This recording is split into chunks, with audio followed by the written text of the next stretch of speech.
Hey guys, Ebike here, and this is the Engwe C20 Pro.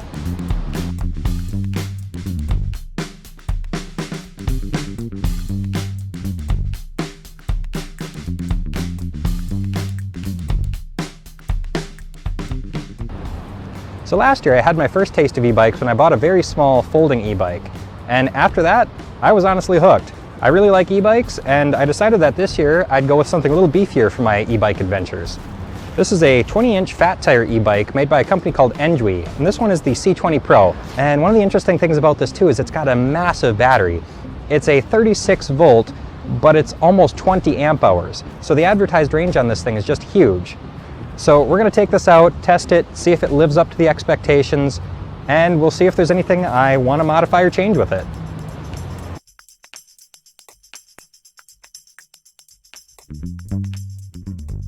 The C20 ships in a fairly large cardboard box, secured with plastic straps for reinforcement. Initial inspection shows that the bike arrived undamaged, with no missing parts. The front fork had a reinforcing rod to prevent any damage, and that seems to have served its purpose well.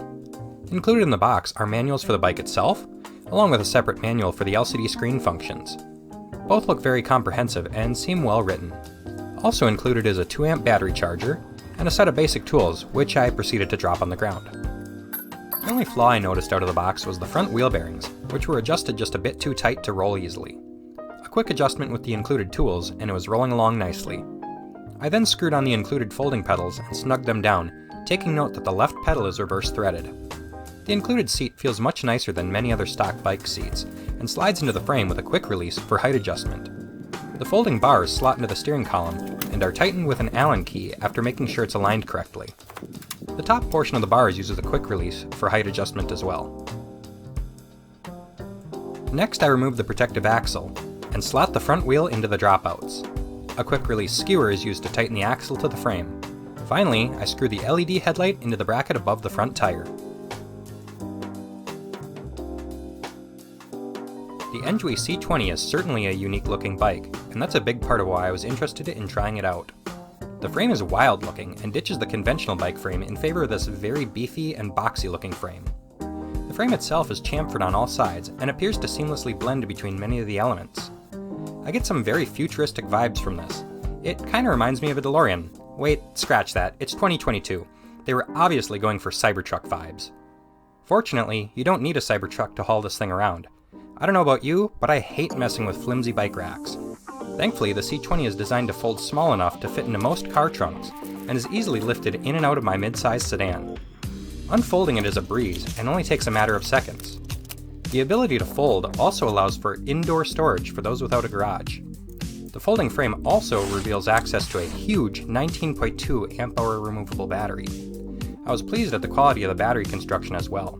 The case seems very solid, and with a very nice anti-wear coating and the Engwe logo silk-screened onto the side. The included 2-amp charger plugs into the side of the battery itself for external charging, or through a small access port in the frame of the bike when installed. The frame itself looks and feels very beefy and handles my 200-pound weight with ease. I'm always a bit nervous about folding frames, but it feels extremely solid thanks to the massive hinge. There's absolutely no play in the locking mechanism or the hinge itself, and it's so oversized that it feels like it could be the hinge on a bank vault or something. That's not the only overbuilt component though, as the frame includes extremely beefy dropouts to handle the torque of the 250-watt Beifang motor without requiring a torque arm. This is a geared unit, so the motor freewheels internally to prevent any sort of parasitic drag when riding without pedal assist, and provides plenty of power when engaged. Disc brakes are equipped on the front and rear for excellent stopping power in all conditions, and were well adjusted from the factory. The 7-speed shifter was also well adjusted, making it easy to pedal along with the very sturdy feeling folding pedals. In preparation for my first ride, I went ahead and adjusted both the seat height and the handlebar height. I'm around 6 feet tall with long legs, and the included seat post definitely gets me into a comfortable position. The handlebars are also adjustable, which is a very welcome addition. I can ride further forward to be more aero, or ride with the bars high for a more relaxed cruise stance. The handlebars themselves pack a small bell for alerting drivers, a backlit LCD screen to show the speed and battery levels, a gear shifter, and a half-twist throttle. All controls are well spaced and easy to use. In addition to the throttle, a pedal assist sensor is equipped to engage the motor automatically while pedaling. The amount of assist can be adjusted via the LCD screen and a set of buttons on the left grip. I noticed by default the speed was in kilometers per hour instead of miles per hour, aka freedom units.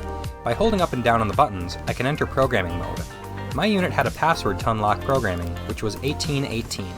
After that, I can change the backlight brightness, labeled BL, and the units, labeled UN. You might have noticed one thing this bike is missing, a taillight. I'm not exactly sure why they included a headlight while omitting a taillight on this bike, but I consider both to be a necessity. I also find mirrors extremely useful, so I went ahead and bought one of those as well. The mirror is super simple to mount. I cut out one end of the bar, and a screw tightens a plug into the end of the bar. I think the style of the mirror ended up matching the bike really well. The taillight clamps onto the seat tube and is rechargeable via a USB cable. It includes a wireless control for blinkers and has a motion sensor to automatically turn on the brake light when slowing down. The wireless controller also functions as a remote fob for an alarm function.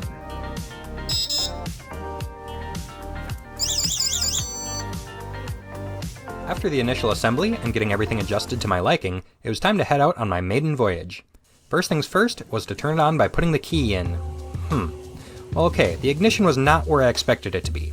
It took an embarrassing amount of time finding it the first time, as it's located under the frame near the hinge. This makes sense, as the lock doubles as a battery lock to prevent someone from stealing your expensive battery. Once I figured all that out, it was time to set out on a nearby trail. The bike is very easy to mount, thanks to a large clearance between the frame and the top of the seat. The overall feel is definitely reminiscent of a cruiser bike, with the seat laid very far back in relation to the pedals, and the high bars allow for a more upright position. Stability and handling seems great. The bike doesn't get twitchy at high speeds, feeling rock solid all the way up to 20 miles an hour, and the bike passes the no-handed test with ease. The relatively narrow handlebars provide a good balance of control over the 20-inch tires when I do need more aggressive handling. The fat tires lend to a very comfortable ride, especially over gravel and bumpy areas. While I wouldn't ride this on super aggressive off-road trails, the frame and tires do a wonderful job of soaking up bumpy roads and unpaved trails and float well over muddy or snowy areas. Despite the size of the tires, the rolling resistance actually doesn't seem too bad, and is fairly easy to pedal even without any motor assistance. The motor is very quiet, to the point that the tire hum easily drowns out any motor whine. Using the throttle alone gets me between 17 to 19 miles an hour most of the time, occasionally reaching the 20 mile an hour speed limit. The motor itself seems plenty powerful enough, especially when combined with pedal power. The power feels very smooth and natural when it kicks in.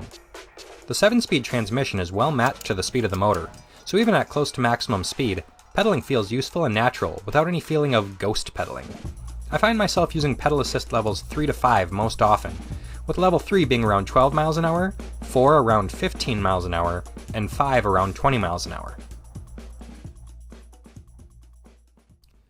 So of course, the big question with any e-bike is, what kind of range does it get? And this answer can unfortunately vary quite a bit. Due to the smooth power delivery, I find myself accidentally traveling at close to 20 miles an hour, but even at higher speeds, it seems to still get great battery life. My maiden voyage was around 25 miles, with the display showing around 2/3 of battery remaining. I decided to keep pushing my initial charge, taking a trip out to Lambeau Field. If you're a fan of the Green Bay Packers, you are now obligated to like and subscribe.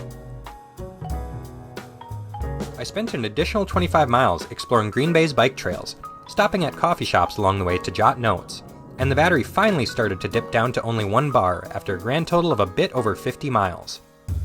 Honestly, I think this is pretty good, considering that the cold weather affects battery performance, and I did a lot of starting and stopping.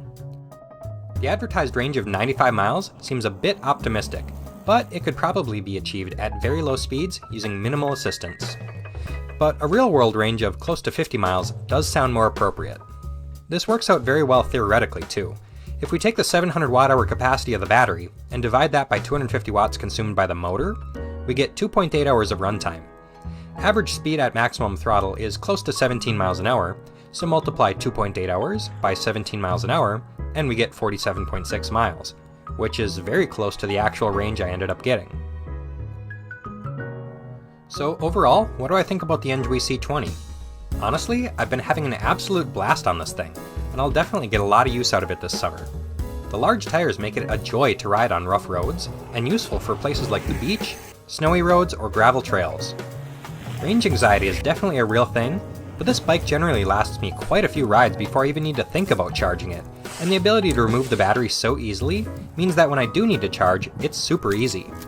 The compact size means that it would be a no-brainer to bring within a car, boat, or camper, yet it's still big enough for a large adult like me to feel confident while riding.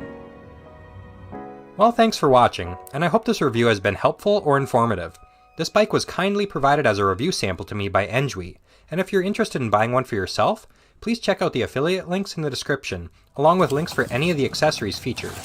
If you're interested in e-bikes in general, be sure to subscribe, as I would like to feature some of my other DIY e-bike conversion projects in the future.